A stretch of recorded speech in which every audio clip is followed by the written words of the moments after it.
দলের চাঁদাবাজ, সম্রাটের চাঁদাবাজ, নব্য দলের চাঁদাবাজ, চাঁদাবাজি করিস না, পিঠের চামড়া রাখবো না, আমার ভাইয়ের রক্ত শামীম ভাইয়ের রক্ত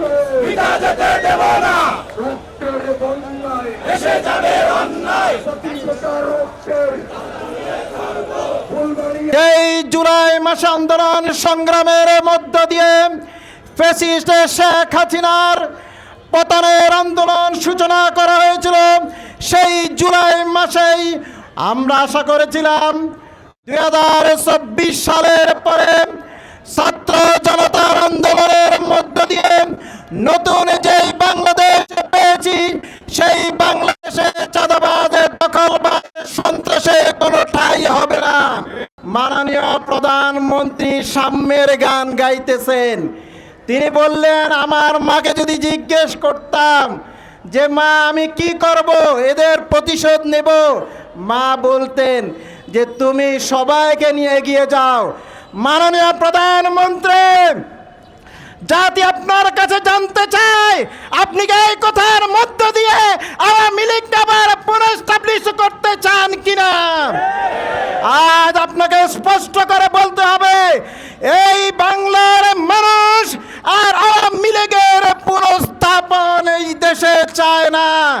সুতরাং আপনাকে স্পষ্ট করতে হবে আপনি কাকে মাফ করবেন আর কাকে মাফ করবেন না।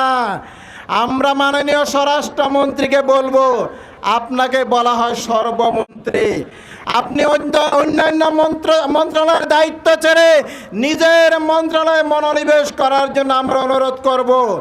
আমরা স্পষ্ট করে বলতে চাই, এই বাংলার জমিনে চাঁদাবাজ, দখলবাজ, সন্ত্রাসের আর নতুন কোনো জায়গা হবে না। তাদেরকে হুঁশিয়ার করে বলতে চাই, যদি এখনো আপনারা যদি আপনাদের চাঁদাবাজি, আপনাদের দখলবাজি, আপনাদের সন্ত্রাসী যদি বন্ধ না করেন, তাহলে ব্যবসায়ী সমাজ, ছাত্র জনতাকে সাথে নিয়ে যে দুর্বার আন্দোলন গড়ে তুলবে, তাতে পালানোর পথ খুঁজে পাবেন না।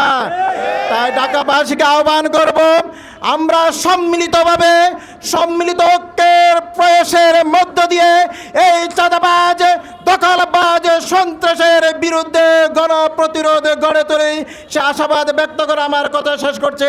আসসালামু আলাইকুম ওয়া রাহমাতুল্লাহ।